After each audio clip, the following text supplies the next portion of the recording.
अरीशा की ऐसा यादाश्त वापस आना शुरू हो चुकी। अब शकील के लिए मुश्किलात खड़ी हो चुकी है, क्योंकि शकील कभी भी सबात को इस घर में बर्दाश्त नहीं कर सकता था और इसने बार बार अपनी माँ के ऊपर प्रेशर डाला, बार बार अपनी माँ को कहा कि माँ जी किसी भी तरह से इस औरत को यहाँ से निकालना होगा। और अरेस भी सबात के खिलाफ खड़ा हो चुका है।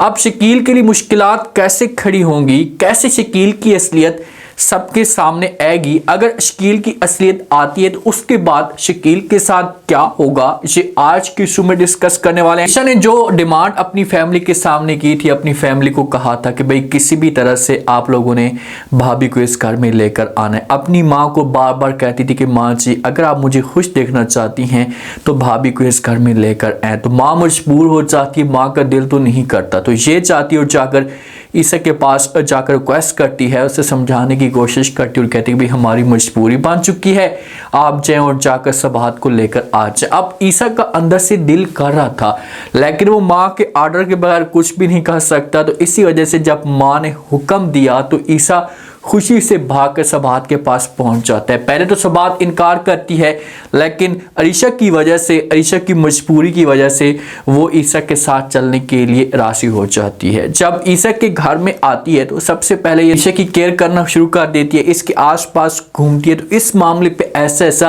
अरीशा सेट होना शुरू हो जाती है। और जब भी ईसा और ईसा की माँ देखते हैं तो ईसा को बड़ी खुशी होती है, लेकिन ईसा की माँ के दिमाग के अंदर कुछ और बातें चल रही होती है। ईसा की माँ है ना, इसे अब चाहती है कि एक दफा अरीशा की शादी किसी के साथ हो जाए, उसके बाद मैं ईसा को भी इस जायदाद से फारिग कर दूंगी और सबात को भी हमेशा के लिए इस घर से निकाल दूंगी। लेकिन ईसा की माँ को नहीं पता इस बात का कि भाई ये तुम्हारे पर भी बुरा वक्त आ सकता है। जिसकी तुम सैड कर रही हो अरेस की, इसे तुम्हें एंड में जाकर इतना बड़ा धोखा देगा कि तुम सारी जिंदगी याद रखोगे, अपने आप को कभी भी माफ नहीं कर पाओगे। जो ईसा के साथ मेन इसका अकाउंटेंट होता है या मैनेजर होता है, वो अब कोशिश कर रहा है के साथ पहले जो कुछ भी होना था वो तो हो चुका है, जितनी भी चोरियां होनी थी वो हो चुकी है, लेकिन दोबारा अब चोरी नहीं होनी चाहिए। तो इसे कंट्रोल रूम में जाता है और जाकर जब वो उसका दौरा करता है और उसके सामने एक वीडियोस आती है, जो पहले वाली चोरी होती है वो सारा का सारा रिकॉर्ड जो होता है इस मैनेजर के पास आ जाता है। तो इसे ईसा के पास जाता है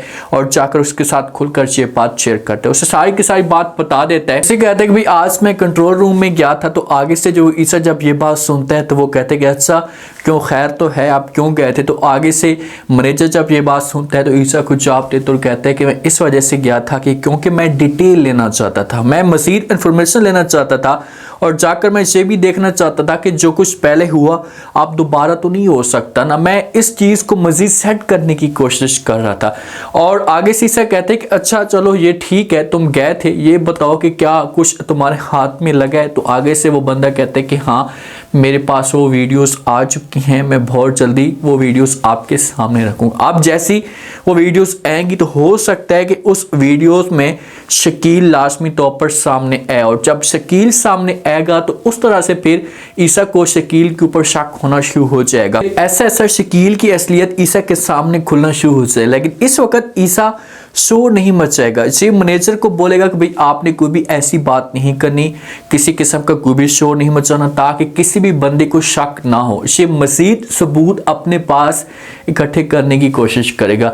ईसा ऐसे अच्छे दिल का मालिक है, ये सब्र के साथ सब कुछ बर्दाश्त कर लेगा, सह लेगा, लेकिन अंदर अंदर से अपना काम जो है करता रहेगा।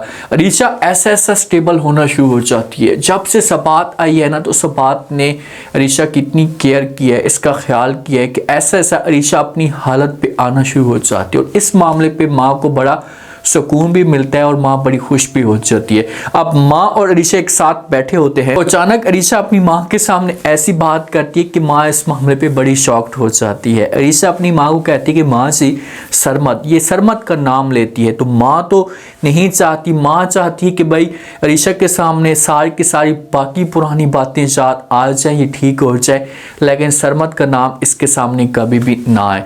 तो आगे से अरीशा जब सरमत का नाम लेती है तो माँ तो हैरान हो जाती जाती है, इसके चेहरे के ऊपर 12 बज जाते हैं।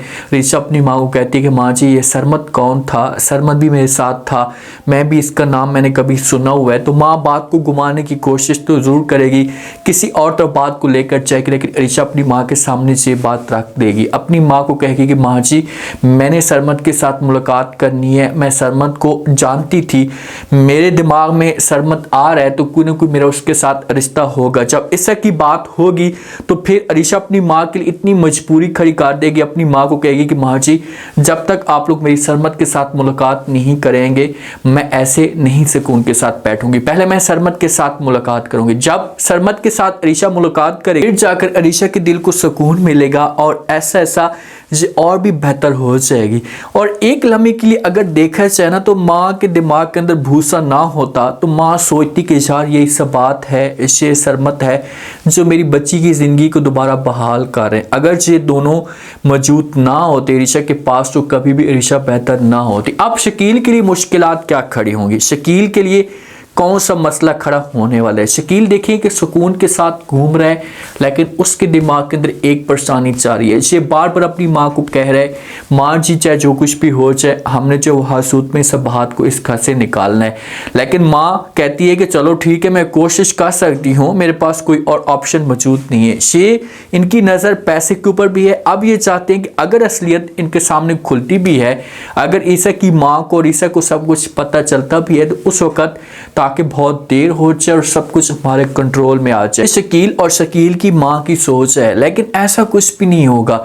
शकील के लिए अब हर रोज़ मुश्किलात बढ़ेंगी, शकील के लिए अब मुसीबतें ऐसा बढ़ना शुरू हो जाएंगी क्योंकि इसने सबसे पहले ऋषा की और इस घर की बर्बादी का जो जिम्मा है ये शकील के ऊपर है। और जब ऋषा देखेगी और इसका जब माइंड मुकम्मल तौर पर क्लियर होगा, इसने शकील तो देखा हुआ है, इसे पता तो है जिस वक्त अगवा किया गया था ऋषा को तो उस वक्त ऋषा ने अपनी आंखों के सामने शकील को देख लिया था, तो ये शकील को जानती है। और जब भी ये शकील को फिर देखेगी तो शकील के लिए मसले मसाइल खड़े हो जाएंगे और यही ऋषा होगी अपनी ज़बान से फिर ये शकील का नाम ले लेगी, सबको कह देगी कि भाई मेरी ज़िंदगी बर्बाद करने वाला यही इंसान था। शकील अब इतना परेशान है, अंदर से इतना डरा हुआ है, इसे समझ नहीं आ रही कि वो करे तो करे क्या।